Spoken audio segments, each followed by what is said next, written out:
Hi guys, so this will be a quicker video than what we'll normally be doing, but just thought I'd get this out there to try and help you guys out.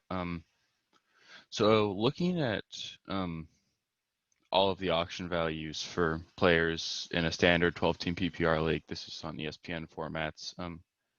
I noticed something that to me seems a little off. So it seems like something that could be taken advantage of, and it doesn't seem like something many people are doing. So I thought I'd get this information out to you and just let you guys be aware that you could employ this strategy. So right here's a list of the top 15 players in PPR 12-team formats on ESPN and their projected auction values. And something that to me is pretty crazy about that is that of those first 15, only one isn't a running back. And I completely understand the projected point drop-offs between Joe Mixon, and I believe the next running back that follows him is Fournette. So I get that there's a very sizable drop off, but for me to justify taking Joe Mixon over a guy like Davante Adams or something like that just doesn't make sense. But I think it's something that a lot of people are going to be doing because they're going to be buying into these pre-draft values. So I think that normally, obviously, to win a league, what you've got to do is you have to do something different than what everybody else did because if everybody employs the same strategy, there's nothing that's going to make you stand out in terms of where you sit among your league mates. So although avoiding running backs is risky, I almost see like this is one of the perfect years to employ a zero running back strategy as long as you know what the right running backs to get late are. So right here, I made a list of 6 running backs that you can get pretty cheap late. All of these guys, assuming $200 budgets, are going for $11 max. I believe Hunt and Montgomery are each about $11 per draft value, and the other guys are 7 or less. So you could really easily get all of these guys.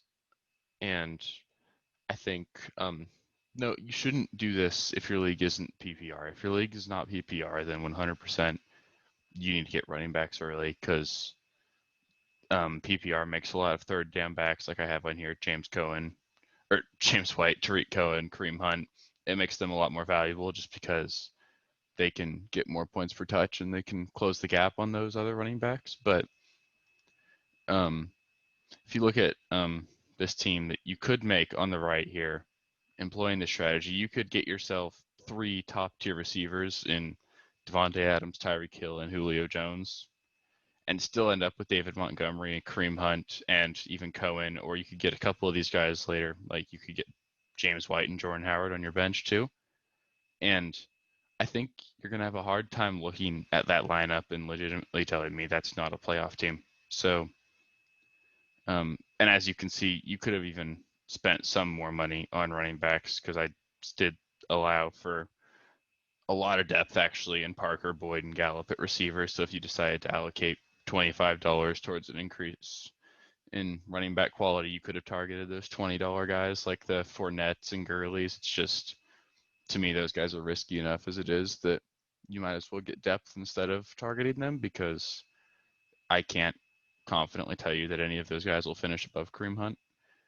Yeah, I just wanted to get that out there that if you're in an auction draft and it looks like everybody in your league is going running back heavy, it's okay for you to sit back and not do that as long as you have it in your mind that you're going to target getting at least 2, probably 3 top tier receivers, and then you just got to find a couple of running backs throughout the season. And running backs get hurt more than receivers, so if you're active on the waiver wire, you'll find some flex quality running backs that, granted, they'll be your starters, but you can easily dominate every team in your league at the wide receiver position.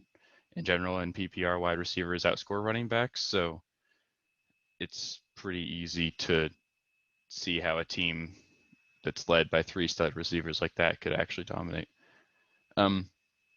Anyway, that's the video. I know it's pretty short, but if you liked it, please like the video, subscribe. I'll be getting content out weekly at least, and then a couple of random things like this. So yeah, anything you can do to support the channel. If you got any questions or comments, please feel free to leave them in the bottom. Thank you.